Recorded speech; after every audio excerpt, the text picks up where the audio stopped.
ഈ സ്ലീപ്പ് അപ്നിയയുടെ കാര്യം പറയുമ്പോൾ സാധാരണഗതിയിൽ സ്ലീപ്പ് അപ്നിയ എന്ന് പറയുമ്പോൾ നമ്മൾ ചിന്തിക്കാറുള്ളത് ഈ ശ്വാസം എടുക്കാനുള്ള ഒരു തടസ്സം പോലെ കാണുന്നതായിട്ടാണ്.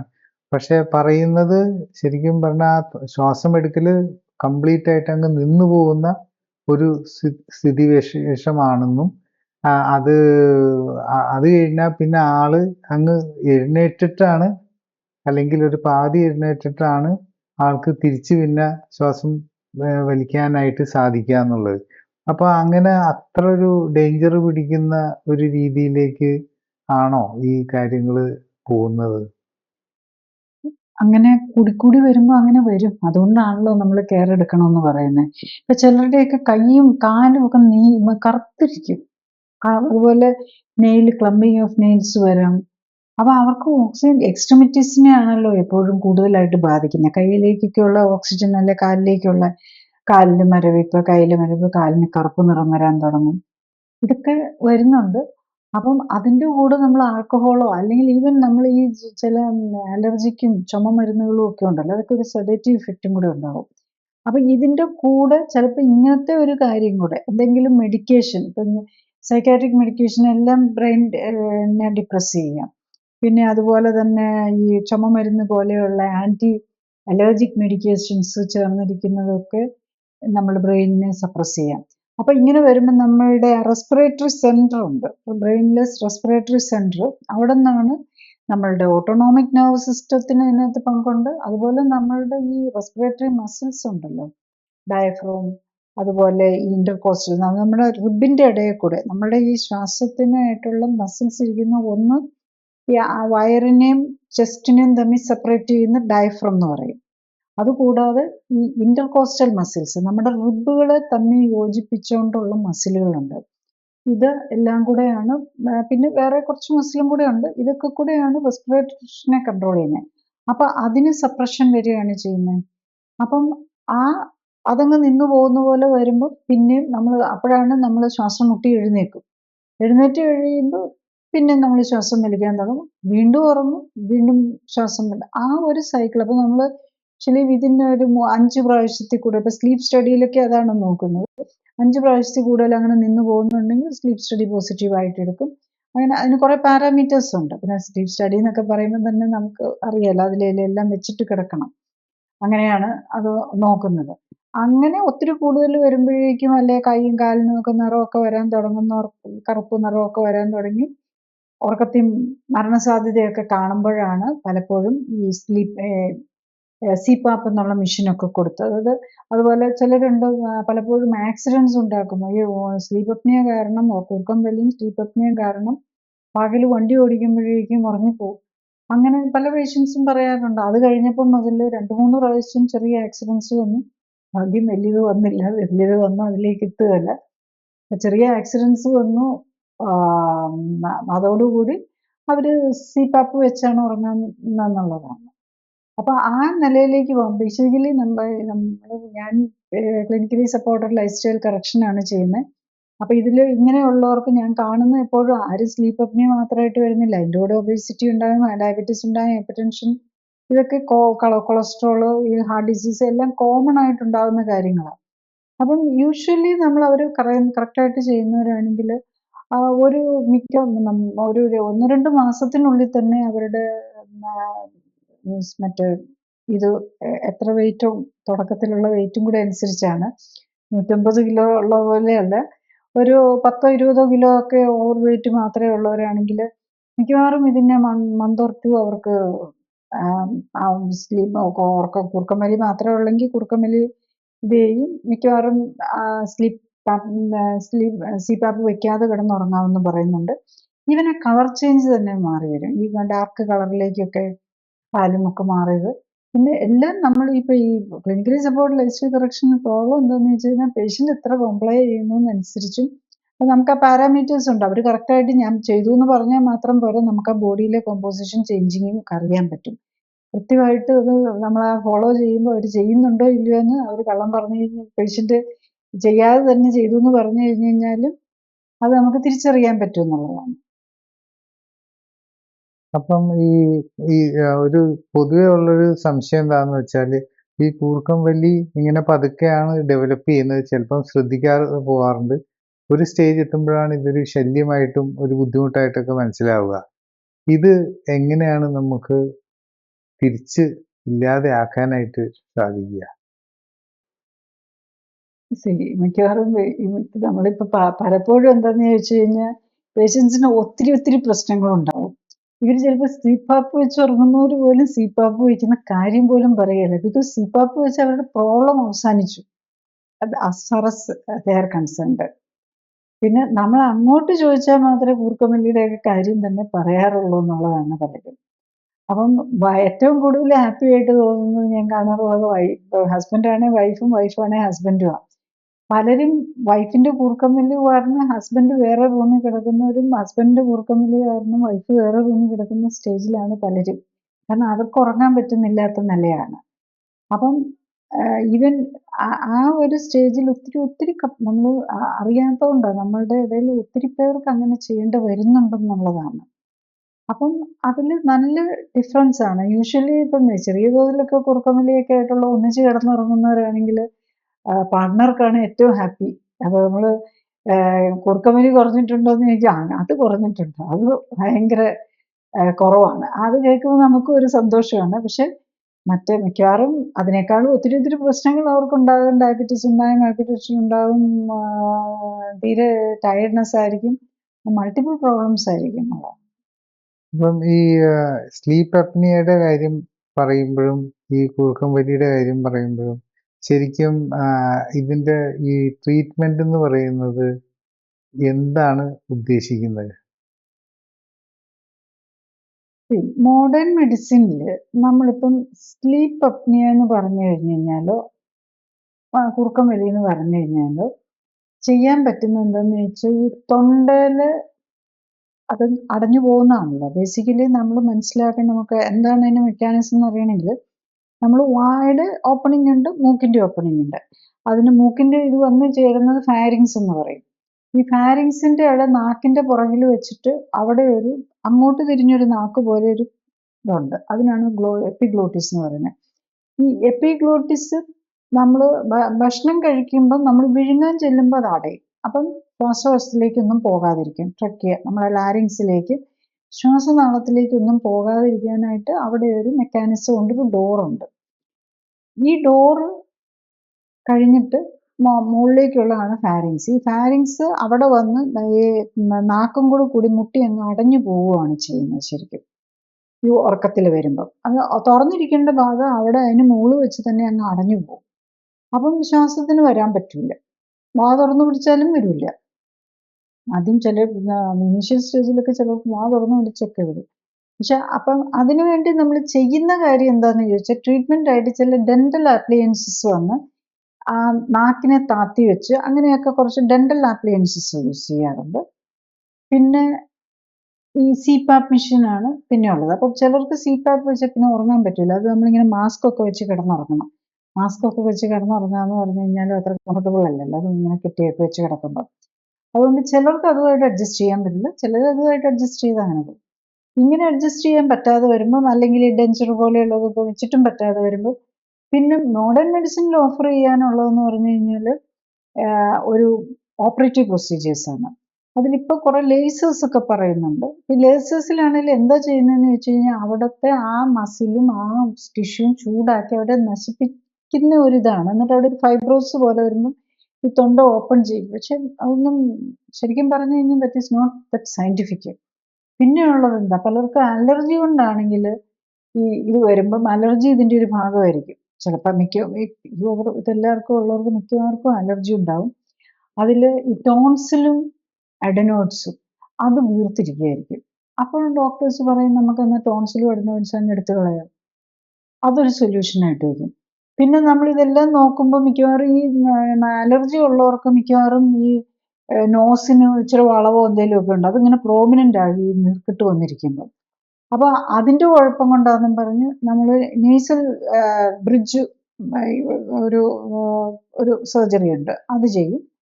പിന്നെ അലർജി ഉള്ളവർക്ക് ആ മ്യൂക്കസ് മെംബ്രെയിൻ എടുത്ത് കളയുന്ന പരിപാടി, അതൊക്കെയാണ് നമ്മൾ ചെയ്യുന്നത് ശരിക്കും. പിന്നെ നെക്സ്റ്റ് ലെവൽ ഓഫ് ഓപ്പറേഷൻ വരുമ്പോഴേക്കുമാണ് തൊണ്ടയിലെ പാലറ്റ് നമുക്കറിയാലോ, ആ മുകളിലൊരു നമ്മളിങ്ങനെ ഒരു ഇതുപോലെ തൂങ്ങി നിൽക്കുന്ന യൂള എന്നൊക്കെ പറയുന്നത്. ഈ സോഫ്റ്റ് പാലറ്റിന്റെ കുറെ ഭാഗം എടുത്തു കളയും. നമുക്ക് ഓപ്പറേഷൻ എന്ന് പറഞ്ഞാൽ നമുക്ക് എടുത്തു കളയാൻ മാത്രമേ പറ്റൂ, നമുക്കൊന്നും ഉണ്ടാക്കാൻ പറ്റില്ല. നമ്മുടെ ഒരു ബോഡിയിലെ ഒരു സെല്ലിനെ പോലും നമ്മളെ കൊണ്ട് ഉണ്ടാക്കാൻ പറ്റില്ല. ആകെ നമുക്ക് എടുത്തു കളയാൻ നമുക്ക്, അതായത് ഫിസിക്കലി നമുക്ക് പുതിയ സെല്ല് ഉണ്ടാകണമെങ്കിൽ നമ്മൾ ന്യൂട്രീഷൻ കൊടുത്ത് ആ സെല്ലിന്റെ മൾട്ടിപ്ലിക്കേഷൻ കൂട്ടണം. പക്ഷെ ഓപ്പറേഷൻ ചെയ്ത് ഈ പണിയൊന്നും നടക്കുകയില്ല. ഓപ്പറേഷൻ ചെയ്ത് കഴിഞ്ഞാൽ എന്തിലാണേലും നമുക്ക് സെല്ലിനെ ഡിസ്ട്രോയ് ചെയ്യാൻ മാത്രമേ പറ്റുള്ളൂ. ഈവൻ ലേസറിനാണേലും ഏത് കാര്യമാണേലും അവിടെ ഒരു ഡിസ്ട്രക്റ്റീവ് പ്രോസസ്സാണ് മെയിൻലി നടക്കുന്നത്. കാര്യമായ സ്റ്റിമുലേഷൻസ് ഒന്നും ചെയ്ത് കൂട്ടാനൊന്നും പറ്റുകയില്ല. അപ്പൊ പിന്നെ ചില ഇതിലൊരു ഓപ്പറേഷൻ ഉള്ളതെന്ന് വെച്ചാൽ ഒരുതരം, അത് പക്ഷെ ഇവിടെ അങ്ങനെ ചെയ്ത് കാണാറില്ല. ഒരു പ്ലാസ്റ്റിക് ട്യൂബ്സ് പോലെയുള്ളത് ഒരു പ്രത്യേക ഒരു ഇൻസേർട്ടർ വെച്ചിട്ട് ഈ സോഫ്റ്റ് പാലറ്റിലിട്ട് ഈ സോഫ്റ്റ് പാലറ്റ് താന്നു പോകുന്നു. പക്ഷെ ശരിക്കും സോഫ്റ്റ് പാലറ്റിലല്ല അവിടുത്തെ പ്രോബ്ലം. അവിടുത്തെ പ്രോബ്ലം നമ്മളുടെ ഫാരിങ്സ് തന്നെ താന്ന്, ഫാരിങ്സും അതായത് പോസ്റ്റീരിയർ വോള് താന്നു വന്ന് നാക്കുമായിട്ട് മുട്ടിപ്പോകുന്നതുകൊണ്ടാണ്. അപ്പൊ ഈ പരിപാടികളൊന്നും ചെയ്താലും വലിയ കാര്യമായിട്ട് ബെനിഫിറ്റ് കിട്ടിയാൽ, ഈ സർജറി ഒക്കെ ചെയ്തു കഴിഞ്ഞാലും അത് കഴിഞ്ഞിട്ട് വരുന്നവരും ഉണ്ട്. നമ്മൾ പല പേഷ്യൻസിനെയും കാണാറുണ്ട്. ടോൺസിലും എടുത്തു കഴിഞ്ഞു, അഡനോയിഡും എടുത്തു കളഞ്ഞു, അത് കഴിഞ്ഞിട്ടും അവരിങ്ങനെ അസ്വസ്ഥരായിട്ട് നടക്കുകയാണ്. ഇതെല്ലാം കൂടി എടുത്തു കളയുമ്പോൾ ഉറക്കത്തിൽ മാത്രമല്ല അല്ലാത്തപ്പോഴും കൂടെ ബുദ്ധിമുട്ടാണ്. കാരണം അതിനോടനുബന്ധിച്ച് വരുന്ന അവിടെ വരുന്ന സ്കാറിങ്ങും ഫൈബ്രോസിസും ഒക്കെ കൂടെ വന്ന് വെറുതെ ഇരിക്കുമ്പോൾ പോലും അസ്വസ്ഥതയാകുന്ന ഒരു നിലയിലേക്ക് വന്ന് വല്ലാത്ത അസ്വസ്ഥരായിട്ടുള്ളവരെ നമ്മൾ കാണാറുണ്ടെന്നുള്ളതാണ്. ഈ ഇങ്ങനെ പറഞ്ഞു കേട്ടിട്ടുണ്ട്, ഏറ്റവും റിസ്ക് കൂടുതൽ ഈ സ്ലീപ്പ് അപ്നിയ എന്ന് പറയുന്ന ഇതിലേക്ക് മാറാനായിട്ടുള്ളതിൻ്റെ കാരണത്തിൽ BP-യും മറ്റേ കൊളസ്ട്രോളും ഡയബറ്റീസും ആണ്.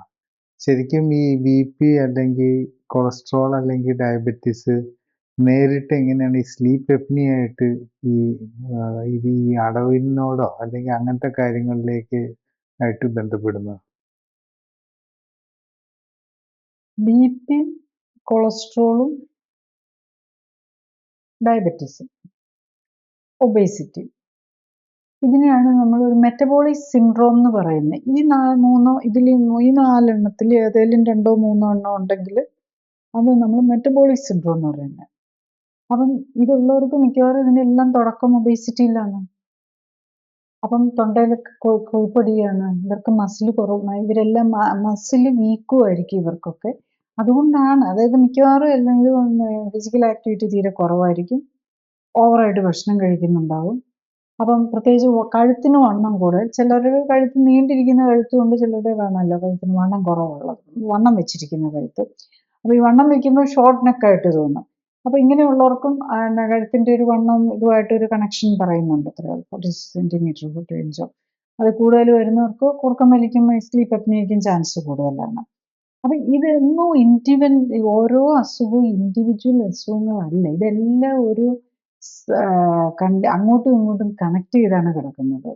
അപ്പം ഈ മെറ്റബോളിക് സിൻഡ്രോമിൻ്റെ ഒരു പാർട്ടാണ് വെയിറ്റ് കൂടുന്നതും കഴുത്തിന് വണ്ണം വയ്ക്കുന്നതും മസിൽ വീക്കാവുന്നതും. അപ്പം മസിൽ വീക്കാവുന്നതിൻ്റെ കൂടെ മറ്റേ ഡയബറ്റീസും കൊളസ്ട്രോളും BP ഉള്ള ആളുടെ രക്തക്കൊഴലുകൾ ഡാമേജ്ഡ് ആവും. അപ്പം ഈ ഇപ്പോഴത്തെ കഴുത്തിൻ്റെ മസിലിനും ടോൺസിലിൻ്റെ മറ്റേ ഇവിടുത്തെ മസിലുകൾക്കൊന്നും ഉള്ള ന്യൂട്രീഷൻ കിട്ടാതെ വരും. അതുകൊണ്ട് അവർ വീണ്ടും വീക്കാവും. അങ്ങനെ ഇത് ഒന്നിനു പുറകെ ഒന്നായിട്ട് ആഡ് ചെയ്താണ് ഈ പ്രോബ്ലംസിലേക്ക് പോകുന്നത്. ഇത് കഴിഞ്ഞിട്ട് സംഭവിക്കുന്നത് എന്ത്? നമ്മൾ മരുന്ന് കഴിക്കാൻ തുടങ്ങുമ്പോൾ ഡയബറ്റീസിന് കഴിക്കാൻ തുടങ്ങുന്ന മരുന്ന് വീണ്ടും ഇൻസുലിൻ്റെ ലെവൽ കൂട്ടാനാണ് നോക്കുന്നത്. അപ്പം വീണ്ടും ഇൻസുലിൻ്റെ ലെവൽ കൂട്ടാൻ നോക്കുമ്പോൾ വിശപ്പ് കൂടുമ്പോൾ വീണ്ടും നമ്മൾ കൂടുതൽ ഭക്ഷണം എടുത്ത് കഴിക്കും. ആ ഭക്ഷണം കൂടെ കൂടി ചേരുമ്പോഴേക്കും പിന്നെയും വണ്ണം വയ്ക്കും. നമുക്ക് ശ്രദ്ധിച്ചാലറിയാം, ഈ ഡയബറ്റീസിനും ഹൈപ്പർ ടെൻഷനും ഒക്കെ മരുന്ന് കഴിക്കാൻ തുടങ്ങി കഴിയുമ്പോഴേക്കും നമ്മളുടെ വെയിറ്റ് കൂടാനായിരിക്കും തുടങ്ങുന്നത്. അപ്പോൾ അതോടുകൂടി നമ്മൾ വീണ്ടും മരുന്നുകൾ കൂട്ടിക്കൊണ്ട് ഷുഗറൊക്കെ ഇച്ചിരി ഒന്ന് കൺട്രോൾ ആകും. അപ്പോഴേക്കും വീണ്ടും ഷുഗർ കുറച്ച് കഴിയുമ്പോഴേക്കും ഫ്യൂ ഡേയ്സ് കഴിയുമ്പോഴേക്കും ബോഡി അതുമായിട്ട് അഡ്ജസ്റ്റഡ് ആകും, വിശപ്പും കൂടും, അപ്പം വീണ്ടും എടുത്ത് കഴിക്കും, നമ്മുടെ ഷുഗർ കൺട്രോളും പോകും, വീണ്ടും മരുന്ന് കൂടുതൽ ആഡ് ചെയ്യും, അവസാനം ഇൻസുലിനും ആഡ് ചെയ്യും. പക്ഷെ പലപ്പോഴും നമ്മൾ കാണുന്നത് എന്താണെന്ന് കഴിഞ്ഞാൽ നല്ലൊരു പെർസെൻറ്റേജ് ഓഫ് പേഷ്യൻസിന് ഈ മരുന്നെല്ലാം ഉണ്ടെങ്കിലും ഡയബറ്റീസും കൺട്രോൾ ആയിരിക്കുകയില്ല, ബ്ലഡ് പ്രഷറും കൺട്രോൾ ആയിരിക്കുകയില്ല, പിന്നെ കൊളസ്ട്രോൾ ആദ്യമൊക്കെ കൺട്രോൾ ആകും. കാരണം സ്റ്റാറ്റിൻ കഴിച്ചു കഴിഞ്ഞ് ഇനിഷ്യലി ഒക്കെ പെട്ടെന്ന് കൊളസ്ട്രോൾ കുറയും. പക്ഷെ പിന്നെ അതിന്റെ ഡോസ് കൂട്ടി നമ്മൾ ബോഡി എപ്പോഴും വേറെ, കാരണം കൊളസ്ട്രോൾ ഒക്കെ നമുക്ക് ബോഡിക്ക് വേണ്ട സാധനങ്ങളാണ്.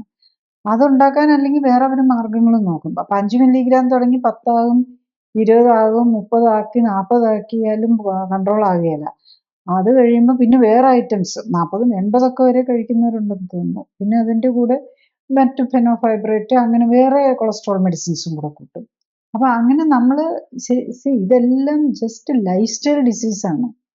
ലൈഫ് സ്റ്റൈൽ ഡിസീസിന് ലൈഫ് സ്റ്റൈൽ കറക്റ്റ് ചെയ്യാതെ നമ്മൾ മരുന്നിലെ ഡിപ്പെൻഡ് ചെയ്യാൻ പോകുമ്പോൾ വരുന്ന പ്രശ്നങ്ങളാണ് ഇതെല്ലാം. നമുക്ക് ഊർക്കമ്പലി തുടങ്ങിയപ്പോൾ തന്നെ സ്ലീപ്പ് അപ്നിയയിൽ എത്തിക്കാതെ നമ്മൾ ഊർക്കമ്പലി തുടങ്ങി മിക്കവാറും അത് കുറെ കൂടെ കഴിഞ്ഞിട്ടായിരിക്കും ഡയബറ്റീസിലേക്കും ഹൈപ്പർ ടെൻഷനിലേക്കും ഒക്കെ വരുന്നത്. ആ ഊർക്കമ്പലിയുടെ വരുമ്പോൾ തന്നെ അതൊരു അസുഖമാണെന്ന് മാറ്റി നമ്മൾ സ്വയം കറക്റ്റ് ചെയ്യാനായിട്ട് നോക്കണം. ഒരാളും സാധാരണ കിടന്നുറങ്ങുമ്പോൾ കൂർക്കം വലിക്കാൻ പാടില്ല. അതുപോലെ ഒരു ഒരു കോൾഡൊക്കെ വന്നിട്ട് ഒരു ദിവസം 2 ദിവസം ആയ, പക്ഷെ കണ്ടിന്യൂസ്ലി കൂർക്കം വരികയാണെങ്കിൽ അത് തന്നെ ഒരു രോഗമായിട്ട് കണക്കാക്കാൻ തുടങ്ങിയ ഈ പ്രോബ്ലം ഇല്ല. അതില്ല ഡയബറ്റീസ്, കാരണം കൂർക്കം വലിക്ക് മരുന്നില്ലല്ലോ. അതാ എനിക്ക് കൂർക്കം വലി ഉണ്ട്, എനിക്ക് മരുന്ന് എന്ന് പറഞ്ഞ് ഡോക്ടർമാർ മരുന്ന് തരികയില്ല. അതുകൊണ്ട് മനസ്സിലാക്കേണ്ടത് എന്തെന്ന്, കൂർക്കം വലി വന്നു കഴിഞ്ഞാൽ അതിന്റെ അർത്ഥം എൻ്റെ ബോഡിയിൽ എന്തൊക്കെയോ പ്രോബ്ലംസ് ഉണ്ട്, അത് കറക്റ്റ് ചെയ്യണം. മിക്കവാറും അതിനകത്ത് വെയിറ്റ് നോക്കുക, കുടവയറ് വെച്ചിട്ടുണ്ടോ എന്ന് നോക്കുക.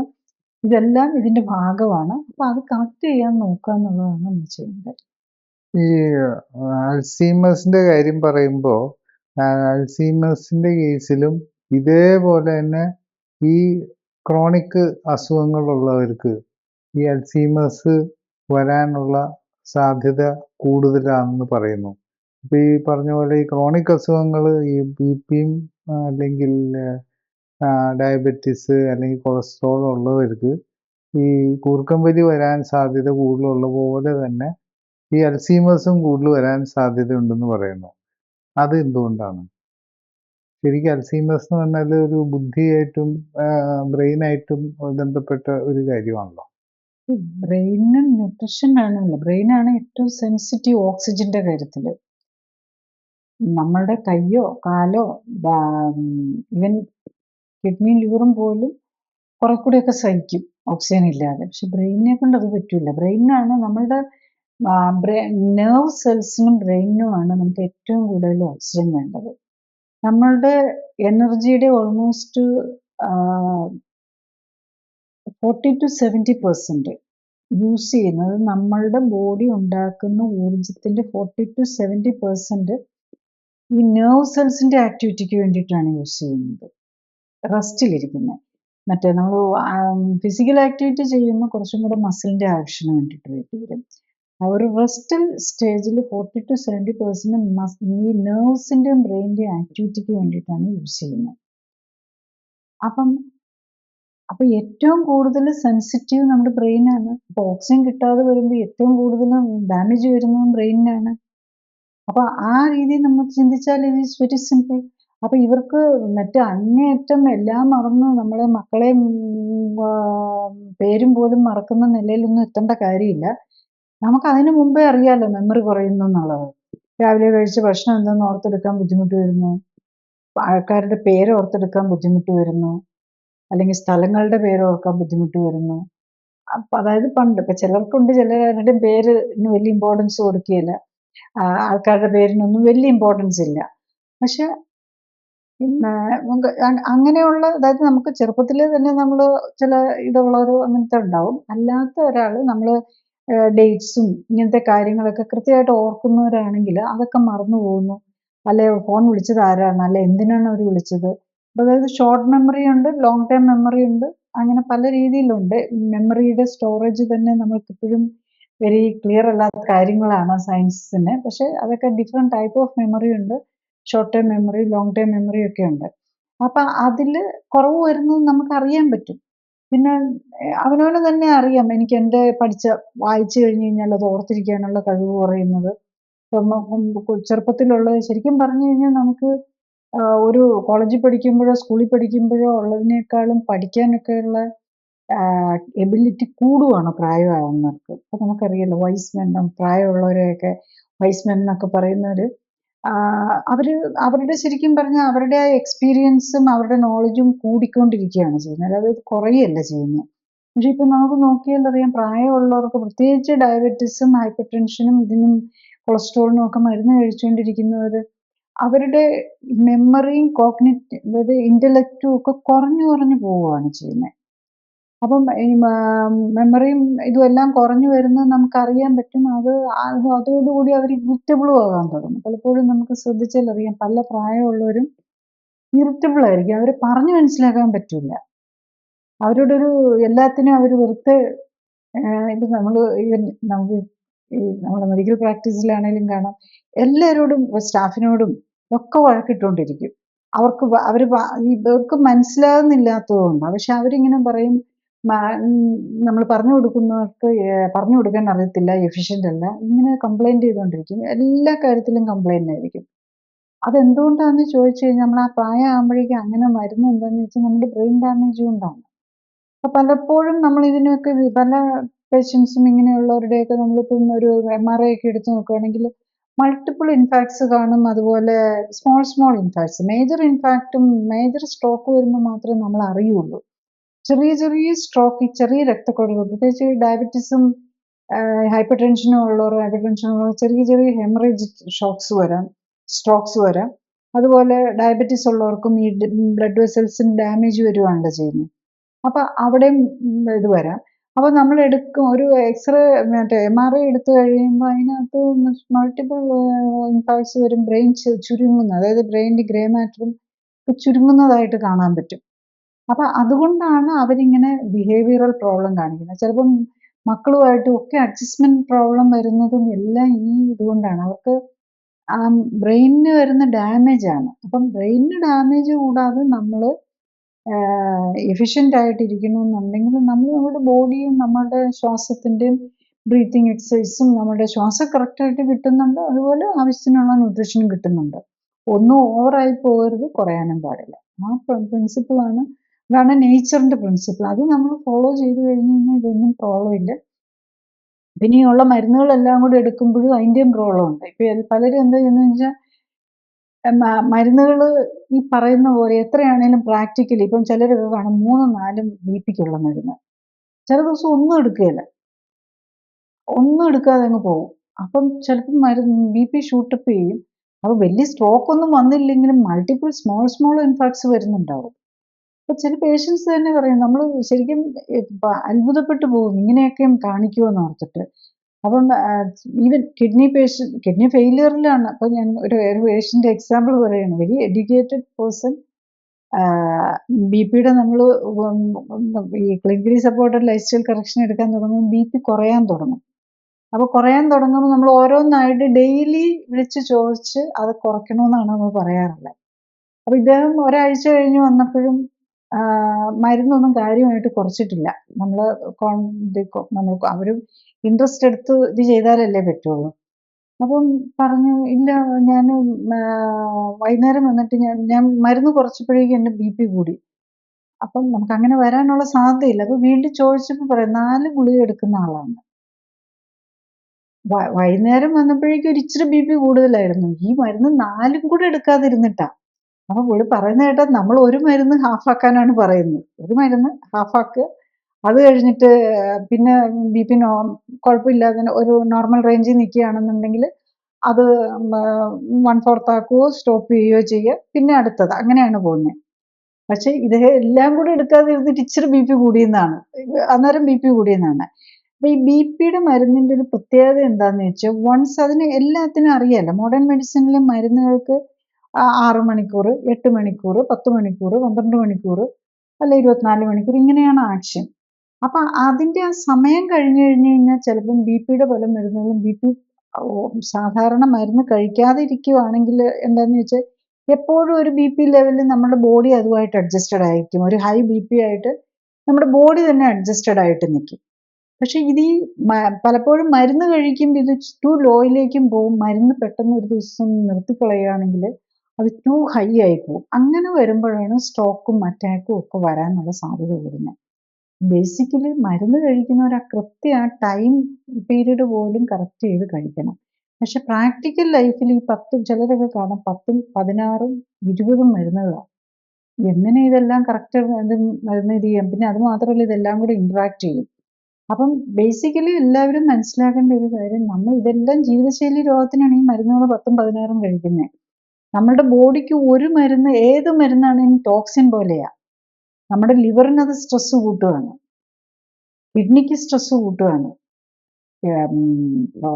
ഡയബറ്റീസും ഹൈപ്പർ ടെൻഷനും ഒക്കെ ഉള്ളവരുടെ ഏറ്റവും വലിയ റിസ്ക് ഫാക്ടർ എന്ന് പറയുന്നതും കിഡ്നിക്ക് ഡാമേജ് വരാം, കണ്ണിന് ഡാമേജ്, ഇതൊക്കെ രക്തക്കുഴലുകൾക്ക് വരുന്ന ഡാമേജ് കൊണ്ടാണ്. കണ്ണിൻ്റെ ഡാമേജും ലിവറിൻ്റെ ഡാമേജും, അത് ലിവറിന് ഫാറ്റി ലിവർ ഉണ്ടാകും, പിന്നെ അത് ലിവർ ഫെയിലിയറിലേക്ക് പോകാം, കിഡ്നി ഫെയിലിയറിലേക്ക് പോകും, ഹാർട്ട് അറ്റാക്ക് വരാം. ഇതെല്ലാം രക്തക്കുഴലുകൾക്ക് വരുന്ന ഡാമേജാണ്, പിന്നെ അത് നെർവിലേക്കുള്ള ഡാമേജായി മാറുന്നത്. അപ്പം അതിൻ്റെ പരിഹാരം നമ്മൾ മരുന്നല്ല എന്ന് മനസ്സിലാക്കുക എന്നുള്ളതാണ് ഏറ്റവും പ്രധാനം. ജീവിതശൈലി കറക്റ്റ് ചെയ്താൽ നമുക്ക് ഈ മരുന്നൊന്നും ഇല്ലാതെ പോകാൻ പറ്റും എന്നുള്ളതാണ്. ഈ ആമവാദം അല്ലെങ്കിൽ റുമാറ്റോയിഡ് ആർത്രൈറ്റിസ് അല്ലെങ്കിൽ ഈ പറഞ്ഞ ഓട്ടോ ഇമ്മ്യൂൺ ഡിസീസ്, ഈ ഇൻഫ്ലമേഷൻ അല്ലെങ്കിൽ വീക്കം ഉള്ള ഒരു പ്രവണതയുള്ള ആൾക്കാർക്ക് ഈ സ്ലീപ്പ് അപ്നിയും എൻ്റെ സാധ്യത കൂടുതലാണെന്നും അങ്ങനെ പറഞ്ഞ് കേട്ടിട്ടുണ്ട്. അപ്പൊ ഈ വീക്ക് അല്ലെങ്കിൽ ഇൻഫ്ലമേഷൻ ഒരു മേജർ ഘടകമാണെന്നാണ് കേട്ടേക്കുന്നത്. അത് എത്രമാത്രം ശരിയാണ്? അതിന് എന്താ ചെയ്യാൻ പറ്റുക? ഈ ഓട്ടോ ഇമ്മ്യൂൺ ഡിസീസ് എന്ന് പറയുമ്പം പല ഓട്ടോ ഇമ്മ്യൂൺ ഡിസീസസ് വരാം. ചിലത് ജോയിൻസിനായിരിക്കും, ആമവാദം പോലെയുള്ളത്. ഇത് ലങ്സിന് വരാം, ഇൻഡസ്ട്രിഷ്യൽ ഫൈബ്രോസിസ്, ലങ് ഡിസീസ് വരാം, തൈറോയിഡിന് വരാം. ചിലതിൻ്റെ കൂടെ വെയിറ്റ് കൂടാനുള്ള സാധ്യത വരും. തൈറോയിഡ്, ഹൈപ്പർ തൈറോയിഡിസം ആണ്, വെയിറ്റ് കൂടുമായിരിക്കും ചെയ്യുന്നത്. അത് മരുന്ന് തൈറോക്സിൻ എടുത്തു കഴിഞ്ഞ് കഴിഞ്ഞാലും വെയിറ്റ് കുറയൊന്നും ചെയ്യുന്നില്ല. പലർക്കും കൂടും, പിന്നെയും കൂടുന്നതായിരിക്കും. പിന്നെ ഇപ്പം മറ്റുള്ള ഓട്ടോ ഇമ്മ്യൂൺ ഡിസീസാണ് പലപ്പോഴും അതിന് കൊടുക്കുന്ന മരുന്നുകൾ സ്റ്റീറോയിഡ്സ് പോലെയുള്ള ഇമ്മ്യൂണോ സപ്രസൻസ് ആണ്. അതായത് ഓട്ടോ ഇമ്മ്യൂൺ ഡിസീസ് എന്ന് പറയുന്നത് ഇമ്മ്യൂണിറ്റിയെ സപ്രസ് ചെയ്ത് വെക്കാനായിട്ടുള്ള, അതായത് ഈ ഓട്ടോ ഇമ്മ്യൂൺ ഡിസീസിൽ എന്താ സംഭവിക്കുന്നതെന്ന് വെച്ചാൽ നമ്മുടെ ഇമ്മ്യൂൺ സിസ്റ്റത്തിന് സെൽഫ് അതായത് നമ്മളുടെ സ്വന്തം ശരീരകോശങ്ങളെ തിരിച്ചറിയാനുള്ള കപ്പാസിറ്റി ഇല്ല എന്നുള്ളതാണ്. ഫോർ എക്സാമ്പിൾ, നമ്മളുടെ രാജ്യത്തെ പട്ടാളക്കാർ നമ്മളെ തന്നെ വെടിവെക്കാൻ തുടങ്ങുന്ന ഒരു സ്റ്റേജ്. അവർക്ക് നമ്മുടെ രാജ്യത്തുള്ളവർ ഏതാ, ശത്രു രാജ്യം ഏതാ, നമ്മുടെ ഓൺ ആൾക്കാർ ഏതാന്ന് അറിയാൻ മേലാതെ ബോംബിടാനും അറ്റാക്ക് ചെയ്യാനും തുടങ്ങുന്ന ഒരു സ്റ്റേജാണ് ഈ ഓട്ടോ ഇമ്മ്യൂൺ ഡിസീസ് എന്ന് പറയുന്നത്. അപ്പോൾ അങ്ങനെ ഇരിക്കുമ്പം അത് ഇമ്മ്യൂണിറ്റിയിൽ വന്ന കുഴപ്പമാണ്. അപ്പം അത് നമ്മൾ മരുന്നായിട്ട് കഴിക്കുന്നത് എന്താ? സ്റ്റീറോയിഡ്സും ഇമ്മ്യൂണോ സപ്രസൻസും. അതിൻ്റെ ഒരു മേജർ സൈഡ് ഇഫക്റ്റ് ആണ് വെയിറ്റ് ഗെയിൻ എന്നുള്ളത്. അപ്പം ഇതെല്ലാം, പിന്നെ വെയിറ്റ് ഗെയിനും കൂടെ വന്നു കഴിയുമ്പോൾ, അതിന് മുമ്പ് പലർക്കും ഈ ഓട്ടോ ഇമ്മ്യൂൺ ഡിസീസ് വരാൻ തന്നെ കാരണം ഓവർ വെയിറ്റുമായിട്ട് റിലേറ്റഡ് ആയിരിക്കും. ഓവർ വെയിറ്റും ലാക്ക് ഓഫ് എക്സസൈസുമാണ് പലപ്പോഴും ഓട്ടോ ഇമ്മ്യൂൺ ഡിസീസിൻ്റെ തുടക്കത്തിന് തന്നെ കാരണം വരുന്നത്. അപ്പം അതിൻ്റെ മരുന്നായിട്ട് കഴിക്കുന്ന സാധനങ്ങൾ വീണ്ടും അത് കൂട്ടുമായിരിക്കും ചെയ്യുന്നത്. പിന്നെ വേറൊരു ഗ്രൂപ്പുണ്ട്, തീരെ അസുഖം വന്ന് തീരെ അങ്ങ് ശോഷിച്ചു പോയി, തീരെ അണ്ടർ വെയിറ്റ് ആയി പോകുന്നവരും ഉണ്ട്. അപ്പം അവരിലാണെങ്കിൽ എന്താ, ആ പോയത് മുഴുവനും മസിലും ബോണുമായിരിക്കും. പിന്നെ ഉള്ളത് തന്നെ പ്രൊപ്പോർഷനിൽ വീണ്ടും കൊഴുപ്പ് തന്നെയായിരിക്കും. അപ്പോൾ അങ്ങനെയുള്ള തീരെ മെലിഞ്ഞിരിക്കുന്നവരായിരിക്കും, പക്ഷെ അവരുടെ ബോഡിയിൽ 40% ഒക്കെ ആയിരിക്കും കൊഴുപ്പുള്ളത്. അപ്പം മസിലൊക്കെ ഒട്ടും തീരെ വീക്ക് ആകുവാണെങ്കിൽ, അപ്പം മസിൽ വീക്ക് ആകുകയും കൂടെ ചെയ്യുമ്പോൾ നമ്മുടെ ഇന്റർകോസ്റ്റൽ മസിൽസിനും എല്ലാത്തിനും ആ വീക്ക്നെസ് വരുമല്ലോ. പിന്നെ അതിനൊപ്പം അവരുടെ ലങ്ങും കൂടെ വീക്കായിരിക്കും. കാരണം ഒരു ഓട്ടോ ഇമ്മ്യൂൺ ഡിസീസ് ഇപ്പോൾ തൈറോയിഡിനെ ബാധിച്ചു കഴിഞ്ഞ് കഴിഞ്ഞാൽ മറ്റുള്ള ഓർഗനിലേക്ക് അത് വരാം. അപ്പം പ്രത്യേകിച്ച് നമ്മുടെ ലൈഫ് സ്റ്റൈലൊന്നും നമ്മൾ കറക്റ്റ് ചെയ്യുന്നില്ലെങ്കിൽ കുറേ കാലത്തിനുള്ളിൽ അവർക്ക് ആർത്രൈറ്റിസ് ആയിട്ടും അല്ലെങ്കിൽ ലങ് ഫൈബ്രോസിസ് ആയിട്ടും ഒക്കെ പ്രസൻറ്റ് ചെയ്യാം.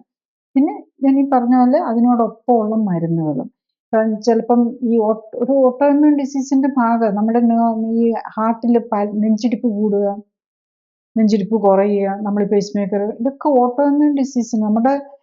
നമ്മളുടെ ഹാർട്ടിൻ്റെ നെർവ്സിനെ, അല്ലെങ്കിൽ നമ്മളുടെ സെൻട്രൽ പാരാസിമ്പത്തറ്റിക്, സിമ്പത്തറ്റിക് എന്നൊക്കെ ഒരു ഓട്ടോണോമിക് നെർവ് സിസ്റ്റം ഉണ്ട്. അതിനെയൊക്കെ നെർവ്സിന് ഡാമേജ് വരുന്നത് കൊണ്ടാണ് ഈ ഹാർട്ട് ബീറ്റ് കൂടുകയും ഹാർട്ട് ബീറ്റ് കുറയുകയൊക്കെ ചെയ്യുന്നത്. അപ്പോൾ അങ്ങനത്തേനൊക്കെ വേണ്ടിയിട്ട് കഴിക്കുന്ന ചില മരുന്നുകളുണ്ട്. ആ മരുന്നുകളാണെങ്കിൽ പോലും പല മരുന്നുകളും അതുപോലെ ഈ സ്റ്റിറോയിഡ്സ് പോലെ ഇമ്മ്യൂണോ സപ്രസൻസ് ആയിട്ടുള്ള മരുന്നുകളും ഒക്കെ ലങ് ഫൈബ്രോസിസ് ഒക്കെ ഉണ്ടാക്കാം. അപ്പം അതും പ്രോബ്ലം ആകും. അതും ഈ ശ്വാസം വിടാനുള്ള ബുദ്ധിമുട്ടുകളൊക്കെ കൂട്ടും. സോ ഇതെല്ലാം കണക്ട് ചെയ്താണ് കിടക്കുന്നത്. നമ്മൾ ഒന്നിനെ ഒന്നായിട്ട് ഒരസുഖത്തിനെ കാണുമ്പോൾ നമ്മൾ അതിന് മാത്രമായിട്ട് ഫോക്കസ് ചെയ്തിട്ട് കാര്യമില്ല. ഇപ്പം ഞാൻ എൻ്റെ എക്സ്പീരിയൻസ് പറയുകയാണെങ്കിൽ ഞാൻ കാണുന്നത് എന്താണെന്ന് വെച്ച് കഴിഞ്ഞാൽ ഞാൻ മൾട്ടിപ്പിൾ രോഗമുള്ളവരെയാണ് മിക്കവാറും കൂടുതൽ കാണുന്നത്. ഒരൈറ്റമായിട്ടോ അല്ലെ വെയിറ്റ് കുറയ്ക്കാൻ വരുന്നവരെന്നൊക്കെ പറഞ്ഞു കഴിഞ്ഞാൽ വളരെ റെയറാണ്. അല്ലെ കൂട്ടാനും വെയിറ്റ് കുറയ്ക്കാനും കൂട്ടാനും ഒക്കെ ഉണ്ട്. അതൊക്കെ വളരെ കുറച്ചാണ്. കൂടുതൽ പേരും മൾട്ടിപ്പിൾ രോഗമുള്ളവരും മൾട്ടിപ്പിൾ സിംറ്റംസ് ഉള്ളവരും ഒക്കെ ആയിരിക്കും. അപ്പം അങ്ങനെയുള്ളവർക്കെല്ലാം നമ്മൾ ഈ ലൈഫ് സ്റ്റൈൽ കറക്റ്റ് ചെയ്യുമ്പോൾ നമുക്ക് ഹോൾ ബോഡിക്കാണ് അതിൻ്റെ ബെനിഫിറ്റ് കിട്ടുന്നത്. അപ്പോൾ ഡയബറ്റീസ് ഉള്ളവർക്ക് ഡയബറ്റീസ് ഇതായിരിക്കും. ചിലപ്പോൾ ഹസ്ബൻഡിന് ഡയബറ്റീസും ഹൈപ്പർ ടെൻഷനും ആയിരിക്കും, വൈഫിന് ആർത്രൈറ്റിസ് ആയിരിക്കും. ആർത്രൈറ്റിസും അലർജിയും ഓട്ടോഇമ്മ്യൂൺ ഡിസീസും ഉള്ള വൈഫിന് ആശ്വാസം കിട്ടും. അതിനൊപ്പം ഹസ്ബൻഡിന് അതുമായിട്ട് ആകണമെന്നില്ല. ഹാർട്ട് ഡിസീസും ഹൈപ്പർ ടെൻഷനും ഡയബറ്റീസും ഒക്കെ ആയിരിക്കും, അവർക്ക് അതിനുള്ള ബെനിഫിറ്റ് കിട്ടും. പിന്നെ നമ്മളതിനകത്ത് ബേസിക്കലി ഓരോ ആളുടെയും പ്രത്യേകതയും കൂടി അനുസരിച്ചാണ്. പിന്നെ അവനവൻ എത്ര കറക്റ്റായിട്ട് ചെയ്യുന്നു എന്നുള്ളതും കൂടെ. ഒരു ടീച്ചർ ഇപ്പോൾ ഒരു 40 പേരുള്ള ക്ലാസ്സിലാണെങ്കിൽ 40 പേരെ ഒരുപോലെ പഠിപ്പിക്കും. പക്ഷെ ഒരാൾ റാങ്ക് മേടിക്കും, ഒരു 50% ഡിസ്റ്റിങ്ഷൻ മേടിക്കും, കുറച്ച് പേര് ഫസ്റ്റ് ക്ലാസ് മേടിക്കും, കുറച്ച് പേര് തോറ്റുപോകും, അല്ലെങ്കിൽ ജസ്റ്റ് പാസ് കിട്ടും, കുറച്ച് പേര് തോറ്റുപോകും, ചിലർ ഇടയ്ക്ക് നിർത്തിക്കളയും, ചിലർ കോഴ്സൊക്കെ വന്ന് അന്വേഷിച്ച് വെച്ചിട്ട് പോകും, ജോയിൻ തന്നെ ചെയ്യുകയില്ല. ഇതെല്ലാം ഇതിനകത്തും വരുന്നുണ്ട്. അവനവന് നമ്മളെത്ര നമുക്ക് പഠിക്കാൻ ഇൻട്രസ്റ്റ് കാണിക്കുന്നു, പ്രാക്ടീസ് ചെയ്യാൻ ഇൻട്രസ്റ്റ് കാണിക്കുന്നു, ഇതനുസരിച്ചായിരിക്കും റിസൾട്ട് എന്നുള്ളത് മാത്രം. പിന്നെ ഉള്ളത് എന്താണെന്ന് ചോദിച്ചു കഴിഞ്ഞാൽ ഒരു ഓർഗൻ അങ്ങ് കംപ്ലീറ്റ്ലി ഡാമേജ്ഡ് ആയി പോയി കഴിഞ്ഞ് കഴിഞ്ഞാൽ ഇപ്പം സ്ലീപ്പ് അപ്നിയയുടെ കാര്യത്തിൽ അത് വരുന്നില്ല. കാരണം അങ്ങനെ ഡാമേജ് വരുന്നില്ലല്ലോ. ആളുണ്ടെങ്കിൽ വേറെ പ്രശ്നങ്ങളൊന്നും ഇല്ലെങ്കിൽ സ്ലീപ്പ് അപ്നിയയുടെ കാര്യത്തിൽ നമുക്ക് കറക്റ്റ് ചെയ്യാൻ പറ്റും. ഇപ്പം കിഡ്നി ഫെയിലിയർ വന്നു, അല്ലെങ്കിൽ ലിവർ ഇപ്പം നമ്മൾ ഓക്സിജൻ ഇല്ലാതെ ജീവിക്കാൻ പറ്റില്ലാത്തൊരു സാഹചര്യമൊക്കെ വന്നു കഴിഞ്ഞാൽ ഡിഫിക്കൽട്ടാണ്. കാരണം ബേസിക് എക്സസൈസ് ചെയ്യാനും കിടന്നുകൊണ്ടെങ്കിലും നമ്മൾ അത്യാവശ്യം ഫിസിക്കൽ ആക്ടിവിറ്റി ചെയ്യാനുള്ള ഒരു കപ്പാസിറ്റി ഈ തരുന്ന ന്യൂട്രിയൻസ് കഴിക്കാനും പറ്റുന്ന ഒരു സ്റ്റേജിൽ മാത്രമേ ഈ clinically supported life style correction practice effective ആവുള്ളൂ. ഒട്ടും നല്ല ഇപ്പം ക്രിയാറ്റിനൊക്കെ അങ്ങ് 13, 14, 15 ആയി, ഛർദിൽ വന്നു കഴിഞ്ഞാൽ ഒന്നും കഴിക്കാൻ പറ്റുന്നില്ല, മേത്ത് വരുന്ന നീരും ശ്വാസം മുട്ടലും മൂത്രം പോകുന്നില്ല എന്നൊക്കെ വന്നവർക്കൊന്നും ചെയ്യാൻ പറ്റില്ല. അതുപോലെ ലങ്ങിന് ഫെയിലിയർ വന്ന് ഓക്സിജൻ ഇല്ലാതെ ഒരു 10 അടി പോലും നടക്കാൻ പറ്റില്ല. ആ സ്റ്റേജൊന്നും എത്തിക്കഴിഞ്ഞ് കഴിഞ്ഞാൽ ഇത് പറ്റില്ല. കാരണം അത്യാവശ്യം ഒരു ഹെൽത്തി സ്റ്റേജ്, ഫുഡ് കഴിക്കാനും പറ്റണം, ബേസിക് എക്സസൈസ് ചെയ്ത് ചെയ്യാനും പറ്റുന്ന ഒരു സാഹചര്യത്തിന് മാത്രമേ ഇത് ഇഫക്റ്റീവ് ആവുള്ളൂ. ഈ കൂർക്കമ്പലി എന്ന് പറയുന്നത് വളരെ കൂടുതൽ പേർക്കുള്ളതായിട്ടാണ് നമുക്ക് കേൾക്കാൻ സാധിക്കുക. അതേസമയം സ്ലീപ്പ് അപ്നിയ എന്ന് പറയുന്നത് കുറച്ച് പേർക്കുള്ള ഒരു സിറ്റുവേഷൻ ആയിട്ടാണ് നമുക്ക് തോന്നിയേക്കുന്നത്. ഈ കൂർക്കമ്പലിയും ഈ സ്ലീപ്പ് അപ്നിയായിട്ട് എന്തെങ്കിലും ബന്ധമുണ്ടോ? സ്ലീപ്പ് അപ്നിയ ഉള്ള എല്ലാവരും കൂർക്കം വലിക്കണമെന്നില്ല, സൗണ്ട് ഉണ്ടാക്കണമെന്നില്ല. പിന്നെ എന്താ ഇതിൻ്റെ ഒരു പ്രത്യേകത എന്ന് ചോദിച്ചാൽ അതുകൊണ്ട് എല്ലാവരും സ്ലീപ്പ് അപ്നിയ ഉള്ള ഒരാൾക്ക് എല്ലാവരും കൂർക്കം വലിച്ച് സൗണ്ട് ഉണ്ടാക്കണമെന്നില്ല. രണ്ട്, നമ്മൾ ഈ സ്ലീപ്പ് അപ്നിയൊക്കെ ടെസ്റ്റ് ചെയ്താലല്ലേ നമ്മൾ അറിയുന്നുള്ളൂ. ഇപ്പം കൂർക്കം വലി ഉള്ളവരൊന്നും ആരും പോയി എത്ര വളരെ കുറച്ച് ആൾക്കാർ മാത്രമേ ടെസ്റ്റ് ചെയ്യുന്നുണ്ടാവുള്ളൂ. അപ്പം അതുകൊണ്ടാണ് നമ്മൾ പലതും കണ്ടുപിടിക്കപ്പെടാതെ പോകുന്നത്. പ്രത്യേകിച്ച് നമ്മളിപ്പം അത്രയും ഡെവലപ്ഡ് അല്ല, വെരി ഫ്യൂ ഹോസ്പിറ്റൽസിലേ ഉള്ളൂ സ്ലീപ്പ് അപ്നിയയ്ക്ക് വേണ്ടിയിട്ട് സ്ലീപ്പ് ടെസ്റ്റ് ഒക്കെ നടത്തുന്നത്. അത് ഒരു ദിവസം പോയി അഡ്മിറ്റ് ചെയ്ത് കിടക്കണം. അതും അത്ര ഒരു കംഫർട്ടബിൾ അല്ല. നമ്മൾ അവിടെ ഇവിടെ എല്ലാം മെഷീനൊക്കെ പിടിപ്പിച്ച് കിടക്കണം. എന്നിട്ടാണ് നമ്മൾ നോക്കുന്നത്. അപ്പം നമ്മൾ കൂർക്കം വലി ഉണ്ടോ അത് തന്നെ നമ്മൾ മനസ്സിലാക്കണം. നമ്മുടെ ശ്വാസതടസ്സമുണ്ട്, അത് ശുഷ്കം വലി എന്ന് പറയുന്നതിൻ്റെ ലക്ഷണമാണ്. അത് നമ്മൾ ഞാൻ സ്ലീപ്പ് അപ്നിയ ഉണ്ടെന്ന് ടെസ്റ്റ് ചെയ്ത് സ്ലീപ്പ് സ്റ്റഡി ചെയ്ത് പ്രൂവ് ചെയ്തിട്ട് ഞാൻ കറക്ഷൻ ചെയ്യുള്ളൂ എന്ന് പറയുന്നതിൽ ഒരു അർത്ഥമില്ല. നമ്മൾ കൂർക്കം വലിക്കുന്നുണ്ടോ അവിടെ വെച്ച് തന്നെ അതവിടെ നിർത്താനായിട്ട് നോക്കുക. നിർത്തണമെന്നുണ്ടെങ്കിൽ എക്സസൈസ് ചെയ്യുക. ഓവർ വെയിറ്റ് ഉണ്ടെങ്കിൽ വെയിറ്റ് ഓവർ വെയിറ്റ് ഉണ്ടാവും. അല്ലെങ്കിൽ പിന്നെ വരുന്നത് ഞാൻ ഈ പറഞ്ഞ പോലെ അലർജി, കണ്ടിന്യൂസ് അലർജിയും ഈ അത് ശ്വാസതടസ്സം വരാൻ കാരണം അവിടെ ഈ നീർക്കെട്ട് വരുന്നത് കൊണ്ടാണ്. ശ്വാസനാളത്തിൽ തന്നെ നീർക്കെട്ട് വരുന്നുണ്ട്. മറ്റത് അല്ലാത്തത് ഓവർ വെയിറ്റ് കൊണ്ട് വരുന്ന അവിടെയെല്ലാം കൊഴുപ്പടിഞ്ഞ് അതിൻ്റെ നെർവ്സിനെ എല്ലാം പ്രസ് ചെയ്യുന്നതുകൊണ്ട് ഒരു നെർവും രക്തയോട്ടവും എല്ലാം കൂടെ കുറഞ്ഞ് നമ്മുടെ ബ്രെയിനിനെയും എല്ലാം കൂടെ എഫക്റ്റ് ചെയ്യുന്നതുകൊണ്ട് വരുന്ന മറ്റേ രീതിയിലും വരാം.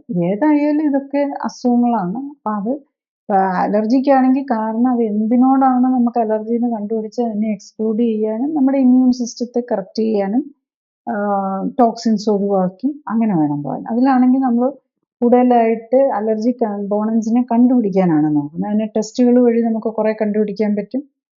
അതുപോലെ നമ്മൾ ന്യൂട്രീഷൻ ഉള്ള ഫുഡാണ് കൊടുക്കുന്നത്. ഏറ്റവും മിനിമം ഇൻഗ്രീഡിയൻസ് വെച്ചിട്ടുള്ള ഫുഡ് വെച്ച് മറ്റ് നമുക്ക് റെഗുലർലി എടുക്കേണ്ടതായി വരുന്ന ഓരോന്നായിട്ട് ആഡ് ചെയ്ത് നോക്കുമ്പോൾ എങ്ങനെയാണ് വ്യത്യാസം വരുന്നതെന്ന്. അപ്പോൾ സ്ലീപ്പ് അപ്നിയയ്ക്ക് വേണ്ടിയിട്ട് മറ്റേ ഡയബറ്റീസ്, ഹൈപ്പർ ടെൻഷൻ ഇങ്ങനെയുള്ളതിൽ പേഷ്യൻ്റ് കോപ്പറേറ്റീവ് ആണെങ്കിൽ ഒരാൾക്ക് പോലും റിസൾട്ട് കിട്ടാതെ പോകുന്നില്ല എന്നുള്ളതാണ്. ആകെ ഡയബറ്റിക് ഹൈപ്പർ ടെൻഷൻ്റെ ഒക്കെ കാര്യത്തിൽ ഓൾറെഡി റീനൽ ഫെയിലിയർ കൊണ്ട് വന്നിരിക്കുന്ന ഹൈപ്പർ ടെൻഷന് പോലും 3-4 മരുന്ന് കഴിച്ചുകൊണ്ടിരിക്കുന്നവർ നമുക്ക് കുറച്ചുകൊണ്ട് വന്ന് നിർത്താൻ പറ്റുന്നുള്ളതാണ്. ഈവൻ ലെസ് ദാൻ 15 GFR ഉള്ളവർക്ക് പോലും ഒട്ടുമിക്കവർക്കും അവരുടെ കിഡ്നിയുടെ ഫംഗ്ഷൻ തിരിച്ചു കൊണ്ടുവരാൻ പറ്റിയില്ലെന്നുണ്ടെങ്കിൽ മരുന്നുകൾ കുറച്ച് കൊണ്ടുവന്ന് കൊടുക്കാൻ പറ്റുന്നുണ്ട്. ഇനി മറ്റത് കാണുന്നത് എന്താണെന്ന് ചോദിച്ചു കഴിഞ്ഞാൽ അല്ലെങ്കിൽ അവർ മരുന്ന് കഴിച്ചിട്ടും അവർക്ക് ഗുണമില്ല. അതാണ്. അതായത് 140, 120 ഒക്കെ അവർ മരുന്ന് കഴിച്ചു കഴിഞ്ഞാലും തന്നെ ഉണ്ടാകും. എത്ര മരുന്നെടുത്താലും അവർക്ക് അത്രയൊക്കെ എന്തായാലും ഉണ്ടാകും. അപ്പം മരുന്നുകൾ നമുക്ക് ഇങ്ങനെയുള്ളവർക്കും കുറച്ച് കൊണ്ടുവരാൻ പറ്റും. പക്ഷെ കിഡ്നിയൊക്കെ ഫെയിൽ ചെയ്ത് പോയി കഴിഞ്ഞാൽ തിരിച്ചു കൊണ്ടുവരാൻ പറ്റില്ല. പക്ഷെ സ്ലീപ്പ് അപ്നിയയും ജസ്റ്റ് ഡയബറ്റീസും മോഡറേറ്റ് ഹൈപ്പർ ടെൻഷനും അല്ലെങ്കിൽ കുറച്ച് അലർജിയോ എന്തെങ്കിലും ആർത്രൈറ്റിസോ മുട്ടുവേദനയോ മുട്ട് മാറ്റി വയ്ക്കണമെന്ന് പറഞ്ഞവരോ ആർക്കൊക്കെ ആണെങ്കിലും ആ പറയുന്ന പോലെ ചെയ്തു കഴിഞ്ഞാൽ നമ്മൾ ആ പ്രൊപ്പോർഷനേറ്റ് ആയിട്ടുള്ള ബോഡി കറക്ഷനും കിട്ടിയാൽ ഡെഫിനറ്റ്ലി ഈ സ്ലീപ്പ് അപ്നിയ മാറ്റും. ഓൾമോസ്റ്റ് 100% ക്യൂറാണ്. ഉള്ളി തിങ് പേഷ്യൻ്റ് കോപ്പറേറ്റീവ് ആവണം. അവർ ലൈഫ് സ്റ്റൈൽ കറക്റ്റ് ചെയ്യാനുള്ള വില്ലിങ്നെസ് ഉണ്ടാകണമെന്ന് മാത്രമേ ഉള്ളൂ. ഇത് ഏത് രോഗത്തിനാണ് ഞാനീ പറഞ്ഞാൽ. പിന്നെ ചില ഇതിലൊക്കെ നമുക്കൊരു കൺഫ്യൂഷനുകളൊക്കെ കയറി വരും. ചില പാരാമീറ്റേഴ്സ് ഒക്കെ കൂടും. അങ്ങനെ വരുമ്പോൾ അത് അവരും കൂടെ കോപ്പറേറ്റ് ചെയ്യണം. ചിലർ പറയും ഞാനിപ്പോൾ ഒരു പേഷ്യൻ്റെ കാര്യം പറയാം. പുള്ളിക്ക് ഡയബറ്റീസ് ഉണ്ട്, ഹൈപ്പർ ടെൻഷൻ ഉണ്ട്, എല്ലാ പാരാമീറ്റേഴ്സും ഇതാണ്. പക്ഷെ അതിൽ ഏതോ ഒരു കിഡ്നി അദ്ദേഹത്തിന് അത്ര കിഡ്നി ഫെയിലിയറോ അങ്ങനത്തെ പ്രോബ്ലം അല്ല. അപ്പം ഒരു മാസം ആയപ്പോഴേക്കും അയാൾ അത് കിഡ്നിയുടേതാണേലും കുറച്ച് ഇമ്പ്രൂവ് ചെയ്തു വന്നിട്ട് ഒരു GFR കുറച്ചിട്ട് കുറഞ്ഞു. അപ്പോഴേക്കും ബാക്കിയുള്ള എല്ലാ പാരാമീറ്റേഴ്സും ഇതാണ്. GFR ഒരു ഫ്യൂ പോയിന്റ്സ് താഴെ വന്നപ്പോഴേക്കും he was getting so irritated. എന്താണ് ഈ ട്രീറ്റ്മെൻറ്റിന് ഇങ്ങനെ എന്നുള്ളത്. അപ്പം നമുക്കും അറിയാൻ പാടില്ല എന്തുകൊണ്ടാണെന്ന്. കാരണം അയാൾ പറയുന്ന കാര്യങ്ങളല്ലേ മനസ്സിലാക്കുകയുള്ളൂ. അപ്പോൾ ഹി വാസ് സോ ഇറിറ്റേറ്റഡ്. പക്ഷെ എന്നാൽ നമ്മളത് എന്താണെന്ന് ഫൈൻഡ് ഔട്ട് ചെയ്യാൻ നോക്കിയപ്പോൾ എന്താ, നമുക്ക് കിഡ്നിക്കും പ്രോബ്ലം ഉള്ള ആളാണ്. അപ്പം നമ്മൾ ഈ പ്രോട്ടീൻ ലോ ഡയറ്റാണ് മോഡറേറ്റ്. നമ്മളൊരിക്കലും പ്രോട്ടീൻ ഒത്തിരി കുറഞ്ഞിട്ടില്ല, പ്രോട്ടീൻ ലോ ഡയറ്റിൽ പോവുകയില്ല. അപ്പം അതും അങ്ങനെയാണെന്നാണ് പറയുന്നത്. പിന്നെ തിരിച്ചു നോക്കിയപ്പോഴാണ് അദ്ദേഹം ഈ ക്രിയാറ്റിനിൻ നോക്കി അല്ലെങ്കിൽ GFR നോക്കി എൻ്റെ തലേ ദിവസം പോയി ഹെവി വെയിറ്റ് ലിഫ്റ്റിംഗ് ചെയ്തിരിക്കുക. അത് മതി. അപ്പോൾ ഒരാൾ കിഡ്നി പ്രോബ്ലം ഉള്ള ഒരാളാവണമെന്നില്ല. അല്ലാത്ത ഒരാൾക്കാണെങ്കിലും ക്രിയാറ്റിൻ ലെവൽ കൂടും. ഹെവി വെയിറ്റ് പൊക്കുവാണ്. ശരിക്കും പറഞ്ഞു കഴിഞ്ഞാൽ ലോഡിങ് അൺലോഡിങ് വർക്കാണ് അദ്ദേഹം ചെയ്തത്. അപ്പം നമുക്ക് ഒരു പ്രോബ്ലം വരികയാണെങ്കിൽ അത് എന്താണെന്ന് കണ്ടുപിടിച്ച് അവരുടെ ലൈഫ് സ്റ്റൈലിൻ്റെ പ്രോബ്ലം കൊണ്ട് തന്നെയായിരിക്കും. അപ്പോൾ ഓൾറെഡി വീക്കായിട്ടുള്ള ഒരാൾ, കിഡ്നിക്ക് വീക്കായിട്ടുള്ള ഒരാൾ ഒരു ലോഡിങ് ആൻഡ് അൺലോഡിങ് വർക്കർ ചെയ്യുന്നതിനേക്കാളും ഹെവി ആയിട്ടുള്ള ഒരു വർക്ക് ചെയ്ത് കഴിഞ്ഞിട്ടുണ്ട് ഡെഫിനറ്റ്ലി ക്രിയാറ്റിൻ ലെവൽ കൂടുകയും GFR കുറയുകയും ചെയ്യും. അപ്പൊ അത് മനസ്സിലാക്കി എടുക്കണമെങ്കിൽ ഇപ്പോൾ ഇതിന്റെ ഇടയിലാണെങ്കിലും ഒരു പ്രോബ്ലം വന്നു കഴിഞ്ഞു കഴിഞ്ഞാൽ അവർ ചെയ്ത എന്തിൻ്റെയും പ്രോബ്ലംസ് കൊണ്ടാവാനേ ചാൻസ് ഉള്ളൂ. പക്ഷെ അത് അവർക്ക് പറഞ്ഞ് മനസ്സിലാക്കി കൊടുക്കണമെന്നുണ്ടെങ്കിൽ പേഷ്യൻറ്റും കൂടി കോപ്പറേറ്റീവ് ആവണം. നമുക്ക് ഓരോരുത്തരുടെയും ബോഡിയെ പഠിച്ചെടുത്ത് അല്ലെ അവരുടെ ജീവിതശൈലി എന്താണെന്ന് പഠിച്ചെടുത്ത് നമ്മൾ മനസ്സിലാക്കി കൊടുക്കാനാണ് ഇതിനകത്ത് നോക്കുന്നത്. നമ്മളുടെ ബോഡിയുടെ ലിമിറ്റേഷൻസ് നമ്മൾ അറിഞ്ഞ് അതിനെ മാനേജ് ചെയ്യാനാണ് നമ്മൾ പഠിക്കേണ്ടത്. അതിനുള്ള ഒരു സയൻറ്റിഫിക് ക്ലിനിക്കലി സപ്പോർട്ട് ചെയ്തുകൊണ്ട് നമ്മളെല്ലാം എവിഡൻസ് ബേസ്ഡ് ആകണമെന്നാണ്. അപ്പോൾ എവിഡൻസ് ബേസ്ഡ് ആയിട്ട് എന്താണെന്നുള്ളത് മനസ്സിലാക്കി തരാനാണ് നമ്മൾ ശ്രമിക്കുന്നത്. ഇപ്പൊ ഈ BP ഉള്ളവർക്കും അല്ല ഇങ്ങനത്തെ ക്രോണിക് അസുഖങ്ങളുള്ളവർക്കും ഈ അൽസൈമേഴ്സ് പോലെയുള്ള അസുഖങ്ങൾ കൂടാം. ഈ സ്ലീപ്പ് അപ്നിയ ഉള്ളവർക്ക് അൽസൈമേഴ്സിൻ്റെ ഇത് പ്രോബ്ലം വരാം. അപ്പോൾ ഈ BP ഇങ്ങനെ വേരി ചെയ്യുന്ന ഒരാൾക്ക്, അപ്പ് ആൻഡ് ഡൗൺ ഇങ്ങനെ വേരി ചെയ്യുന്ന ഒരാൾക്ക് ഈ അൽസൈമേഴ്സുമായിട്ട് എങ്ങനെയാണ് കണക്ട് ചെയ്യാൻ പറ്റുക? BP ഒത്തിരി വേരി ചെയ്യുന്നുണ്ട്. അത് മിക്കവാറും മരുന്നിന്റെ സൈഡ് ഇഫക്റ്റിന്റെ ഭാഗം കൂടെ ആയിരിക്കും. അതെന്താ സംഭവിക്കുന്നതെന്ന് വെച്ചാൽ പലരും 3-4 മരുന്നായിരിക്കും എടുക്കുന്നത്. അപ്പോൾ ഈ 3-4 മരുന്ന് എടുത്തുകൊണ്ട് മരുന്നിന്റെ എല്ലാം കൂടെ ആക്ഷൻ ഉള്ളതും BP ലോ ആയിട്ട് നിൽക്കും. മരുന്നിന്റെ ഇപ്പൊ ഏതെങ്കിലുമൊക്കെ മരുന്ന് എപ്പോഴെങ്കിലുമൊക്കെ എടുക്കാൻ താമസിക്കുമ്പോഴേക്കും അത് ഷൂട്ടപ്പ് ചെയ്യും. പിന്നെ അവരുടെ മെന്റൽ സ്ട്രെസ് സിറ്റുവേഷൻ, നമ്മൾ എന്തെങ്കിലും ഒരു ഇച്ചിരി ഇറിറ്റബിൾ ആകുമ്പോഴേക്കും BP ഷൂട്ടപ്പ് ചെയ്യും. സോ അതാണ് ഇത് വരുന്നത്. അപ്പം ബേസിക് BPക്ക് ഏറ്റവും കൂടുതൽ പ്രഷർ കൊടുക്കേണ്ടി വരുന്നത് നമുക്ക് ബ്രെയിനിൽ ഇത് കിട്ടാനാണ്. അപ്പം BP ഒത്തിരി ലോ ആക്കി നിർത്തുന്നത് ബ്രെയിനിന്റെ ആണ് ഡാമേജ് വരുത്തുന്നത്. അപ്പം BP കുറയ്ക്കാനായിട്ട് നമ്മളെപ്പോഴും മരുന്ന് കഴിക്കുന്നവരും പ്രത്യേകിച്ച് ശ്രദ്ധിക്കേണ്ട എന്താണെന്ന് വെച്ച് കഴിഞ്ഞാൽ അവർക്ക് പലപ്പോഴും തലകറക്കം വരാം. അവരുടെ BP ഈ മരുന്നിന്റെ എല്ലാ ഇഫക്റ്റിലും BP കുറഞ്ഞു പോകാം. അതുപോലെ അവർക്ക് എഴുന്നേൽക്കുമ്പോൾ തല കറങ്ങുന്നവർ പലരും ഉണ്ട്. ഈ ബാത്റൂമിലൊക്കെ പോലും പലരും പോയി പ്രായമായൊരു ബാത്റൂമിൽ പോയി വീഴാനുള്ള ഒരു മെയിൻ കാര്യം അവർ ആ BP കുറഞ്ഞു പോകുന്നതാ. അപ്പോൾ ആ മരുന്നിന്റെ ഇഫക്റ്റ്, മരുന്ന് വൈകുന്നേരം കഴിച്ച് വെച്ചിട്ട് കിടക്കുകയാണെന്നുണ്ടെങ്കിൽ എല്ലാ മരുന്നും തന്നെ കാണും. 2-3 BP മരുന്നും കഴിച്ചിട്ടായിരിക്കും കിടക്കുന്നത്. അത് കഴിഞ്ഞിട്ട് രാത്രി എഴുന്നേൽക്കുമ്പോൾ അവർക്ക് പ്രഷർ മെയിൻറ്റെയിൻ ചെയ്യാൻ പറ്റുന്നില്ല. ഉറക്കത്തിൽ നിന്ന് എഴുന്നേറ്റ് കഴിയുമ്പം നമ്മളുടെ ബോഡി വളരെ വളരെ ഒരു ബാലൻസിലാണ് ഈ BP ഒക്കെ നിർത്തിക്കൊണ്ടിരിക്കുന്നത്. കിടക്കുന്ന ഒരാൾക്ക് വേണ്ട അഡ്ജസ്റ്റ്മെന്റ് വരണമെന്നുണ്ടെങ്കിൽ അതിന് ഇത്തിരി പ്രത്യേകിച്ച് മരുന്നും കൂടെ കഴിച്ചുകൊണ്ടിരിക്കുകയാണെങ്കിൽ അഡ്ജസ്റ്റ്മെന്റ് വരുന്നതിന് മുമ്പ് അവർ വേഗം എഴുന്നേറ്റ് പോയാൽ ചിലപ്പോൾ പോകുന്ന വഴിക്ക് താഴെ വീഴും. അതുപോലെ ബാത്റൂമിൽ ഇരുന്നിട്ട് നമ്മൾ അവിടെയുണ്ട്, നമ്മളൊരു യൂറിൻ പാസ് ചെയ്ത് കഴിയുമ്പോഴോ അല്ലെങ്കിൽ അല്ലാതെ ഇത് വരും മലവിസർജനം ചെയ്ത് കഴിയുമ്പോഴോ അല്ലെങ്കിൽ വയറിനൊരു ലൂസ് മോഷൻ കഴിഞ്ഞ് കഴിയുമ്പോഴോ ഇതൊക്കെ നമ്മുടെ മറ്റേ ഓട്ടോണോമിക് നെർവസ് സിസ്റ്റവുമായിട്ട് റിലേറ്റഡ് ആണ്. അപ്പോൾ ചിലപ്പോൾ ഒരു BP ഫോൾ വരാവുന്നതേ ഉള്ളൂ. അപ്പോൾ അതിൻ്റെ ഇടയിലായിരിക്കും അവർ എഴുന്നേൽക്കാനും കൂടെ നോക്കുമ്പോൾ അവിടെ കാലും കൂടെ തന്നെ താഴെ വീഴാനുള്ള സാധ്യതയുണ്ട്. അപ്പം ഒടിയാൻ സാധ്യതയുണ്ട്. അതും കൂടെയാണ് വരുന്നത്. അപ്പം നമുക്ക് ഈ BP പൊങ്ങുകയും താഴുകയും ചെയ്യുന്നതും കൊള്ളില്ല. ബോഡി ഒരു മെയിൻറ്റെയിൻ ചെയ്ത് BP നിൽക്കുക എന്നുള്ളതാണ്. അത് പ്രത്യേകിച്ച് മരുന്ന് വെച്ച് കഴിക്കുമ്പോൾ അതൊരു ആർട്ടിഫിഷ്യലി നമ്മൾ ആ ഒരു ഫ്ലക്ച്വേഷൻ വരുവാണ്. അപ്പോൾ അത് ബ്രെയിനിന് ഡാമേജ് വരുത്താം ഡെഫിനറ്റ്ലി. ഈ പ്രത്യേകിച്ച് ഈ ക്രോണിക് അസുഖങ്ങൾക്ക് വേണ്ടി കഴിക്കുന്ന മരുന്നുകൾ പിന്നെ അല്ലാത്ത മരുന്നുകളും ഒക്കെ ഈ അൽസൈമേഴ്സ് പോലെയുള്ള ലക്ഷണങ്ങൾ ഉണ്ടാക്കാറുണ്ട് എന്ന് പറയാറുണ്ട്. അതും ഒരു വലിയ നിര മരുന്നുകൾ അങ്ങനെയാണെന്നാണ് കേട്ടേക്കുന്നത്. അത് എത്രമാത്രം ശരിയാണ്? അത് എന്തുകൊണ്ടാണ്? മെഡിസിൻസും അൽഷിമേഴ്സും തമ്മിൽ ഒത്തിരി ബന്ധമുള്ളതായിട്ടാണ് ഇപ്പം കാണിക്കുന്നത്. അതായത് ഞാനിപ്പോൾ ഈ പറഞ്ഞതല്ലേ BP താന്നു പോകുന്നത് കൊള്ളില്ല. പ്രത്യേകിച്ച് ബ്രെയിനിനെയാണ് അത് BPക്ക് നമ്മൾ എഴുന്നേറ്റ് നിൽക്കുമ്പോൾ ബ്രെയിനിലേക്ക് ചെല്ലാനാണല്ലോ ഏറ്റവും കൂടുതൽ പ്രഷർ വേണ്ടത്. നമ്മൾ ഈ പ്രഷർ എന്ന് പറയുന്നത് എന്താ, BP എന്ന് പറയുന്നത് എന്താ, നമ്മളുടെ ബ്ലഡ് പമ്പ് ചെയ്യുമ്പം നമ്മുടെ രക്തക്കുഴലുകളെ വികസിപ്പിക്കാൻ വേണ്ടി വരുന്ന ടെൻഷൻ. അപ്പോൾ പ്രായം കൂടുന്നതനുസരിച്ച് അല്ലെങ്കിൽ ബ്ലഡ് വെസൽസിന് ഡാമേജ് വരുന്നതനുസരിച്ച് ഇത് സ്റ്റിഫാകും.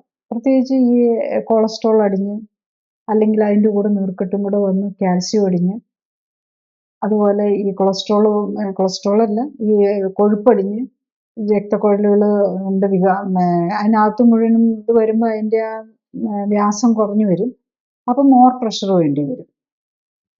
അപ്പം നമ്മൾ പലപ്പോഴും ചെയ്യുന്ന ഒരു CIMT എന്നുള്ള ഒരു ടെസ്റ്റാണ് നമ്മൾ നോക്കുന്നത്. അത് അൾട്രാസൗണ്ട് സ്കാൻ വെച്ച് നമ്മുടെ കരോട്ടിഡ് ആർട്ടറി, അതായത് ബ്രെയിനിലേക്ക് പോകുന്ന മേജർ ആർട്ടറിയാണ്, അതിനെയാണ് നമുക്ക് ഏറ്റവും എളുപ്പത്തിൽ നോക്കാൻ പറ്റുന്നത്. അപ്പം അതിനകത്തൊക്കെ കൊഴുപ്പടിഞ്ഞിരിപ്പുണ്ടാവും പലർക്കും. ചിലരുടെ ഇങ്ങനെ ഇത്ര 70% ഒക്കെ അടഞ്ഞിരിക്കുന്നത് പോലും നമ്മൾ കാണാറുണ്ടെന്നുള്ളതാണ്. പക്ഷെ എന്നാലും നമ്മുടെ ബ്രെയിനൊക്കെ ഫങ്ഷൻ ചെയ്യുന്നുണ്ട്. അപ്പം അത്ര അടഞ്ഞവർക്കൊക്കെ എത്രയാണെങ്കിലും അങ്ങോട്ട് പോകുന്നത് കുറവായിരിക്കും. പിന്നെ ഇവിടെ മാത്രം നമ്മളൊരു 3 or 4 സെന്റിമീറ്റേഴ്സ് ആണ് നോക്കുന്നത്. നമ്മുടെ ബോഡിയിൽ അറൗണ്ട് 60,000 മൈൽസ് ആണ് ബ്ലഡ് വെസൽസിന്റെ ലെങ്ത് കിടക്കുന്നത്. അപ്പം ഇവിടെയൊക്കെ ഇത് അഫക്റ്റ് ചെയ്തിട്ടുണ്ടാവും. അപ്പം ഈ ബ്രെയിനിൽ വന്നിരിക്കുന്ന ഈ പ്രഷർ ഉള്ളവർക്ക് സൈലന്റ് ഇൻഫാക്റ്റ് ആയിട്ടുണ്ടാവാം. അതുപോലെ ഡയബറ്റിസ് ഉള്ളവർക്ക് ഈ ഡയബറ്റിസ് കൊണ്ട് വന്നിരിക്കുന്ന, ഗ്ലൂക്കോസ് കൊണ്ട് വന്നിരിക്കുന്ന ബ്ലഡ് വെസൽ ഡാമേജ് വരും. അതുപോലെ തന്നെ ഇൻസുലിൻ കൂടുന്നത് കൊണ്ടുള്ള പലരുടെ ഇപ്പം ഇൻസുലിനൊക്കെ കാണുന്നത് 300-ന് മുകളിലൊക്കെയാണ്. നമുക്ക് സാധാരണ ഒരു ഹെൽത്തി ആയിട്ടുള്ള ഒരാൾക്ക് 4, 5, 6 ഒക്കെ ഇൻസുലിൻ മതി. പിന്നെ 25ഒക്കെയാണ് നമ്മൾ ഇൻസുലിൻ 25ഒക്കെ എത്തുമ്പോൾ തന്നെ ഇൻസുലിൻ റെസിസ്റ്റൻസ്, ഇൻസുലിൻ വർക്ക് ചെയ്യാത്തതുകൊണ്ടാണ് അത്രയും ഇൻസുലിനിലേക്ക് പോകുന്നത്, ബോഡി ഉണ്ടാക്കുന്നത്. നമ്മുടെ പാൻക്രിയാസ് ഇങ്ങനെ ഓവറായിട്ട് പ്രൊഡ്യൂസ് ചെയ്തുകൊണ്ടിരിക്കുക. അപ്പോൾ അത് ഇപ്പം 4, 5 നിൽക്കുന്നിടത്ത് 300 ഒക്കെ ഇൻസുലിൻ നിൽക്കുന്നവരെ നമ്മൾ കാണുന്നുണ്ട്. അപ്പം ഇവർക്കൊക്കെ ഇങ്ങനെ ഇൻസുലിൻ ലെവൽ കൂടി നിൽക്കുന്നവരെല്ലാം തന്നെ കുറുക്കമ്പലിയുള്ളവരായിരിക്കും, ഓവർ വെയിറ്റാണ് നമ്മൾ കാണുന്നത്. അപ്പോൾ ഈ അൽസൈമേഴ്സ് ഡിസീസിന്റെ കാര്യം പറയുമ്പോൾ എന്തുകൊണ്ടാണ് ഈ അൽസൈമേഴ്സ് ഡിസീസ് ഉള്ളവർക്ക് അത് തിരിച്ചറിയാൻ അത്ര എളുപ്പമല്ല എന്ന് പറയുന്നത്?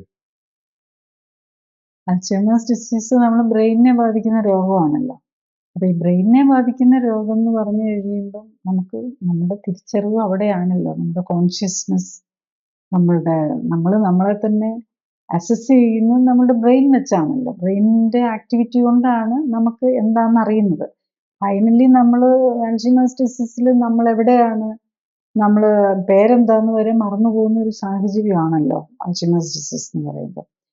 അപ്പം അതുകൊണ്ട് തന്നെ അവരുടെ തുടക്കത്തിൽ അങ്ങനെ അറിയില്ല എന്നില്ല, തുടങ്ങുമ്പോഴേ നമുക്ക് അറിയാൻ പറ്റും. മെമ്മറി കുറയുന്നതൊക്കെ കോൺഷ്യസ് ആയിട്ട് നോക്കിക്കൊണ്ടിരിക്കുന്ന ഒരാൾക്കാണെങ്കിൽ നമ്മുടെ ഇന്റലക്ച്വൽ ലെവൽ കുറയുന്നതും മെമ്മറി കുറയുന്നതും ഒക്കെ ഡെഫിനറ്റ്ലി അറിയാൻ പറ്റും. ഒട്ടും അറിയാതെ ഒന്നും പോകുന്നില്ല. പിന്നെ കൂടെയുള്ളവർക്ക് അറിയാൻ പറ്റും. മറന്നൊന്നും അമ്മയ്ക്കും അച്ഛനും അൽസൈമേഴ്സ് ഡിസീസ് വരുന്നുണ്ടോ എന്നുള്ള കാര്യം, മെമ്മറി കുറയുന്നുണ്ടോ എന്നുള്ള കാര്യം ഡെഫിനറ്റ്ലി മക്കൾക്ക് അറിയാൻ പറ്റും.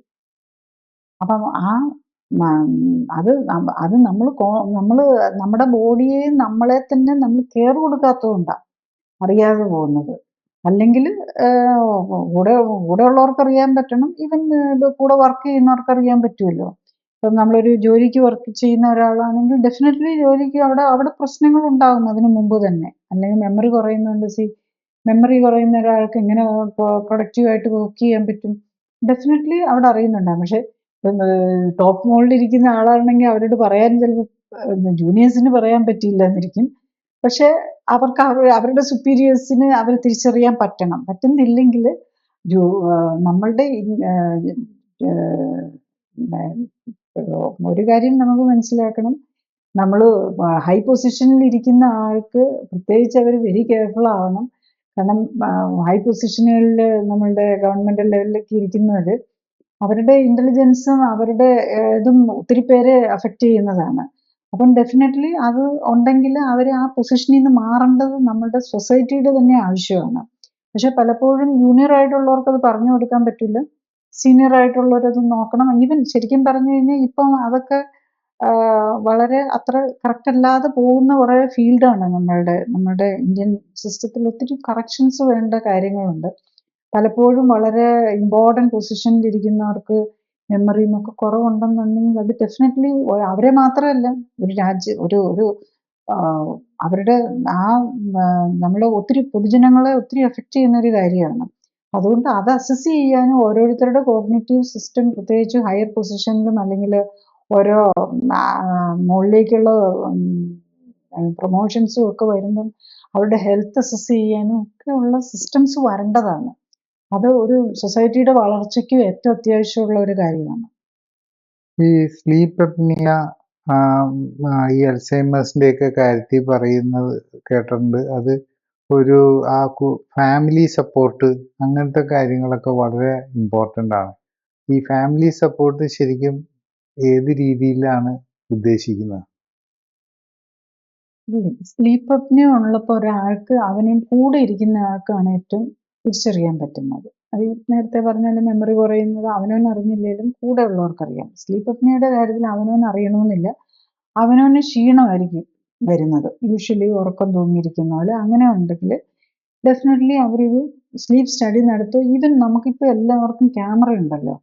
നമ്മൾ ഒരു റൂമിൽ ഒരു ക്യാമറ ഫിറ്റ് ചെയ്ത് വെച്ചിട്ട് നമ്മളുടെ സ്ലീപ്പ് പിറ്റേ ദിവസം എഴുന്നേറ്റ് സ്റ്റഡി ചെയ്യുക. അവൻ്റെ ഉറക്കം സൗണ്ടും ഒക്കെ കേൾക്കാമല്ലോ. അപ്പം നമ്മൾ തന്നെ നമ്മളുടെ രണ്ട് സൈഡിലേക്ക് നല്ല നേരെയല്ലേ നമുക്ക് കിടത്തുന്നത്. 2 ക്യാമറ വെച്ച് കഴിഞ്ഞാൽ കംപ്ലീറ്റ് നമുക്ക് കിട്ടുന്നേ ഉള്ളൂ. ഈവൻ ഒരു ക്യാമറ കൊണ്ട് തന്നെ അഡ്ജസ്റ്റ് ചെയ്ത് വേണ്ട രീതിയിൽ അഡ്ജസ്റ്റ് ചെയ്ത് വെച്ച് കഴിഞ്ഞ് കഴിഞ്ഞാൽ അത് കിട്ടുന്നതേ ഉള്ളൂ. ഈവൻ നമ്മൾ നാച്ചുറൽ ഇപ്പം നമ്മളൊരു ഹോസ്പിറ്റലിൽ പോയി ഒരു സ്ലീപ്പ് സ്റ്റഡി നടത്തുക എന്ന് പറഞ്ഞു കഴിഞ്ഞാൽ അപ്പം കൂടുതൽ ഡീറ്റെയിൽ ഓക്സിജൻ കുറയുന്നുണ്ടോ, പൾസ് ഓക്സിമീറ്റർ അതെല്ലാം അറിയാൻ പറ്റും. ഈവൻ നമുക്കിപ്പോൾ ഈവൻ നമ്മൾ വാച്ചും ഫോണുമായിട്ട് കണക്ട് ചെയ്തും ഒക്കെ നമുക്ക് സെൽഫായിട്ട് ഒരു ക്യാമറയും കൂടെ വെച്ചുകൊണ്ട് നമുക്ക് സ്ലീപ്പ് സ്റ്റഡി ചെയ്യാവുന്നതേ ഉള്ളൂ.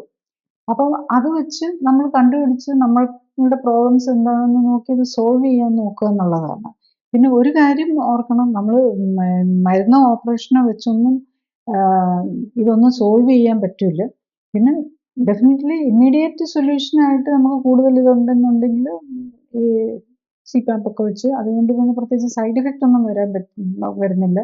നമുക്ക് അതുമായിട്ട് അഡ്ജസ്റ്റ് ചെയ്ത് ഉറങ്ങാൻ പറ്റുന്നുണ്ടെങ്കിൽ ദാറ്റ്. പക്ഷെ അത് നമ്മുടെ പ്രശ്നം സോൾവ് ചെയ്യുന്നില്ല. ഓക്സിജൻ അത്യാവശ്യം ബ്രെയിനിനും മറ്റ് ഓർഗൻസിനും കിട്ടുന്നുണ്ടെന്ന് നമുക്ക് ഉറപ്പിക്കാൻ മാത്രമേ അത് വെച്ചിട്ട് പറ്റുള്ളൂ.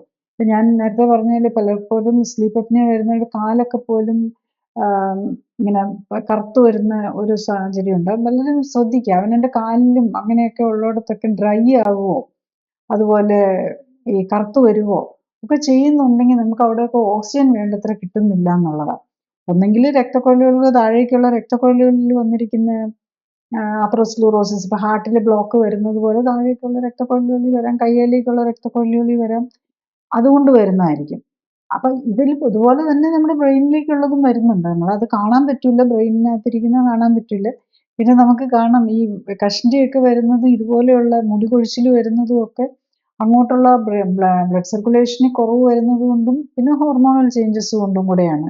ബേസിക്കലി കഷണ്ടിയൊക്കെ വരുന്നത് നമ്മൾ പറയില്ലേ ഇൻസുലിൻ റെസിസ്റ്റൻസ് കൊണ്ട് വരുമ്പോഴാണ് ഡയബറ്റിസ് ടൈപ്പ് 2 എന്ന് പറയുന്നത്. അതുപോലെ ഒരു ടെസ്റ്റോസ്റ്ററോൺ റെസിസ്റ്റൻസ് വരുന്നതാണ് ഈ കഷണ്ടിക്ക് കാരണം. ഇതെല്ലാം ശരിക്കും മെറ്റബോളിക് ഡിസോർഡേഴ്സിന്റെ ഭാഗമായിട്ടാണ്. ഡെഫിനറ്റ്ലി അതിനൊരു ജനറ്റിക് ഘടകം ഉണ്ടെങ്കിൽ ഇതെല്ലാം ഇതാണ്. അപ്പം മുകളിലേക്കുള്ള സർക്കുലേഷനിൽ ഒരു കുറവ് വരുന്നത് കൊണ്ട് തന്നെയാണ് ഈ മുടി കൊഴിച്ചിലും അങ്ങനത്തെ പ്രശ്നങ്ങൾ വരുന്നത്. പിന്നെ പലപ്പോഴും ഇറിറ്റബിലിറ്റിക്ക് കാരണം അതുപോലെയുള്ളതായിരിക്കും. ഞാൻ ഈ പറഞ്ഞതിൽ നമ്മുടെ ടെൻഷൻ കൂടുന്നത് നമ്മളുടെ രക്തക്കൊഴലുകൾക്ക് മാത്രമല്ല, ഹൈപ്പർ ടെൻഷൻ ഉള്ളവരെ നമ്മൾ ശ്രദ്ധിച്ചാൽ മതി. അവർ വെരി ഇറിറ്റബിളും ആയിരിക്കും. അവരെല്ലാത്തിനും പബ്ലിക് ഇതിൽ ചിലപ്പം അവർ കുറച്ചും കൂടെ അഡ്ജസ്റ്റഡ് ആയിരിക്കും. അവർ പൊതു സമൂഹത്തിൽ വരുമ്പം അവർ ഇറിറ്റബിൾ അല്ലെങ്കിലും അവർ വീട്ടിൽ അതിനും കൂടുതൽ വൈഫുമാരോട് ചോദിച്ചു കഴിഞ്ഞാൽ അറിയാം ചൂടനാണോ അവർ കൃത്യമായിട്ട് പറയും. അപ്പോൾ വൈഫിൻ്റെ കാര്യത്തിലാണെങ്കിൽ ഹസ്ബൻഡിനോട് ചോദിച്ചു കഴിഞ്ഞാൽ അറിയാം അവർ ഇറിറ്റബിൾ ആയിരിക്കും. ഈ രോഗികളായിട്ടുള്ള മിക്കവാറും പേര് ഒന്നെങ്കിൽ ഇറിറ്റബിൾ ആയിരിക്കും, അല്ലെങ്കിൽ ഡിപ്രസ്ഡ് ആയിരിക്കും. നമുക്ക് ഒന്നിനും ചെയ്യാൻ എനർജി ഉണ്ടെങ്കിൽ ഇതിൽ ഏതെങ്കിലും ഒക്കെ പ്രശ്നങ്ങൾ എല്ലാവർക്കും ഉണ്ടാവുന്നതാണ്. നമ്മുടെ ലൈവിന്റെ സമയം ഇവിടെ അവസാനിക്കുകയായി. അടുത്ത ആഴ്ച ഇതേ സമയം വേറൊരു വിഷയവുമായിട്ട് വരുന്നതായിരിക്കും. നന്ദി, നമസ്കാരം.